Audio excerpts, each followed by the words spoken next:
Hi guys. As a returning point of contact for our class, I wanted to highlight a landscape that I've worked in for a couple of decades now that I think might provide some opportunities for case studies and examples and references. So I thought I would give a little intro to the Black River in South Carolina as a point of contact for this class. I think my slides are slow in advancing. So this landscape is one that has been of interest to the conservation community in South Carolina for quite some time. There's a quiet but consistent sort of effort to maintain the natural communities of this region. There's a relatively small human population interacting with this landscape, but also I would say a sincere conservation ethic of the people that live in this landscape to both protect and celebrate this place. So in defining what the priorities might be for this landscape, a couple of years ago, my organization that I work with in my day job, Open Space Institute, held a stakeholders meeting with about 30 leaders in the community. It included everything from the NGOs, the conservation NGOs working in this landscape, some of the resource agencies that interact here, community leaders, outfitters, community members at large, all gathered to really discuss and define what they saw as the value of this place. And I think this relates well back to the intro lecture of, how do we, what's the lens in which we define the values of a certain place. So in discussing this, we focused in on really what is the navigable portion of this riverine watershed, about 600,000 acre area. The navigable portion of this watershed includes maybe 140 river miles. When we talk about river miles in landscape ecology, we often have to double the river miles because we might be talking about shoreline along a river, and that means counting both sides of the river. So we discussed in this meeting some of the intrinsic values of this place. It's some of our understanding of how organisms, besides humans, are using this place. We had nice spatial data that gave us a sense of the forested wetlands within the area, intact forested wetlands along the rivers, streams, and creeks that really define this landscape. So you can see here in kind of a teal color, we were able to spatially map forested wetlands. Interacting with the forested wetlands are the upland areas that much of that upland matrix is comprised of planted pine. There is a push for native ecosystem longleaf pine in this area, as well as agricultural lands.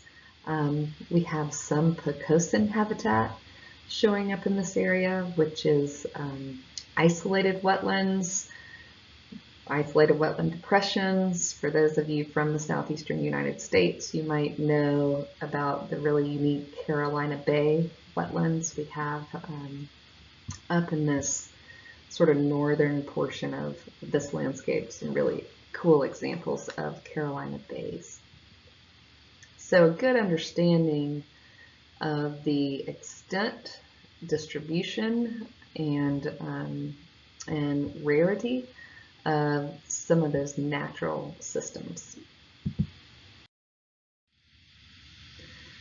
There are a few species that I think we might consider focal species in this geography, and we often see in conservation planning, I would say, that sometimes just a few umbrella or focal species are elevated. Those are ones that we might have a better understanding of, we might have more data for, they might be more charismatic. We might have an understanding that if we plan for or protect for one given species, that they can be an umbrella for many other species.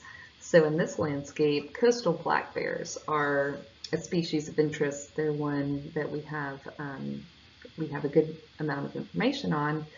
And this is an example of a model that was created in cooperation with a group called the Wildlands Network that shows terrestrial habitat connectivity that may support black bears in this region.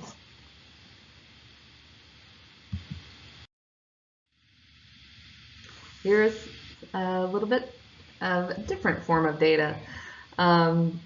We also know that wading birds and wood storks are species of concern and interest in this landscape. And so we have very downscaled, explicit data that tells us where wading bird rookeries are, and how many birds are in each of these rookery sites. And we also have an understanding of sort of the circumference around each rookery that might be important as foraging area for these birds. So it's cool to kind of compare and contrast that modeled data of black bear use and the much more explicit inventory data of wading bird rookeries in this landscape. So terrestrial resilience really deserves its own lecture. This is something we'll, I think, probably return to at some point in the semester. But in summary, this concept of terrestrial resilience was developed by the Eastern Division of the Nature Conservancy in an effort to prioritize lands for protection that were most likely to sustain biodiversity into the future with climate shifts and changes. And it's built on two principles. One is that diversity is distributed across the landscape in relation to geologic diversity. And two, diversity is most likely to be sustained in those places where we have the greatest landform and geologic diversity, and where we have connectivity to allow organisms to shift and change with the pressures and changes that we anticipate with climate change. So it's a cool concept. It's one that was supported by several papers and study. One of the ways this is summarized is to protect the stage and not the actors. This model does not consider the current distribution of species at all. It really relies on our principal understanding of where biodiversity exists on the landscape and how that relates to soil types and landforms. So if we can protect the stage, and the actors can shift and move and persist into the future. That was more long-winded than I intended. But you can see that in this kind of landscape, in a relatively flat somewhat homogeneous landscape in the coastal plain, a lot of that diversity and connectivity is found along the river systems that that we know are important for so many other reasons. So we can also map and consider some of the human values within this landscape.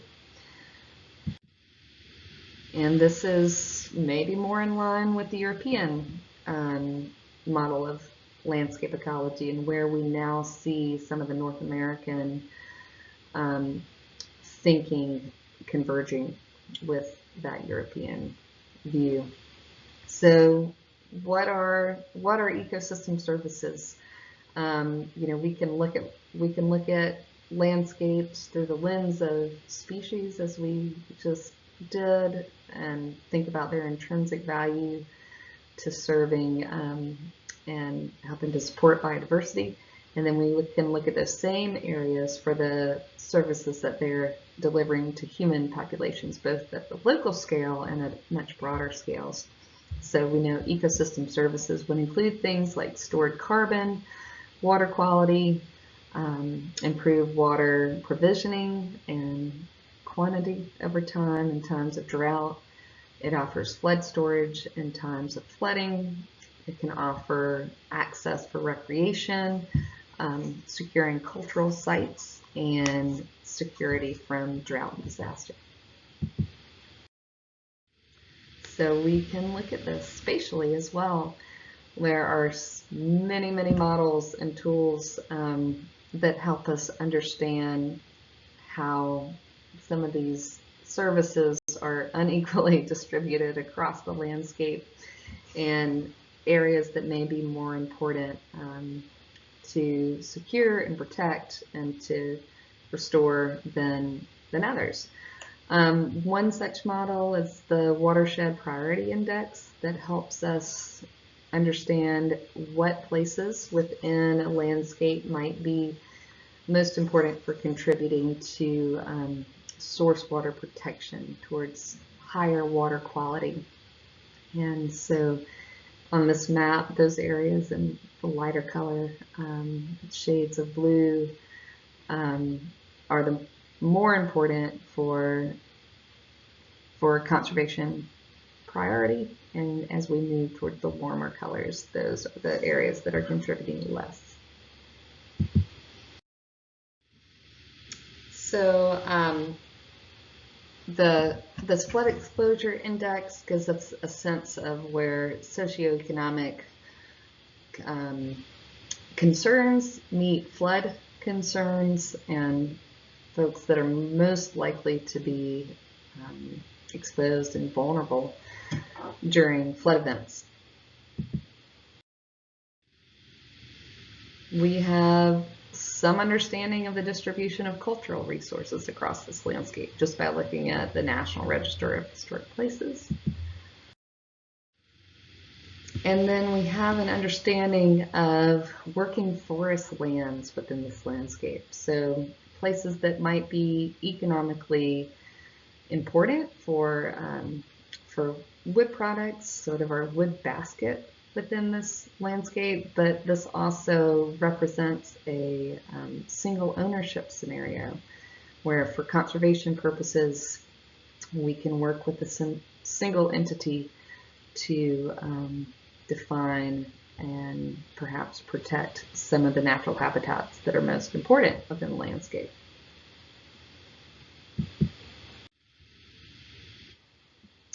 We have an understanding of what some of the current recreational assets are. Where within this landscape do we have areas that that the human population can actually go out and enjoy and interact with the natural world and the cultural resources there?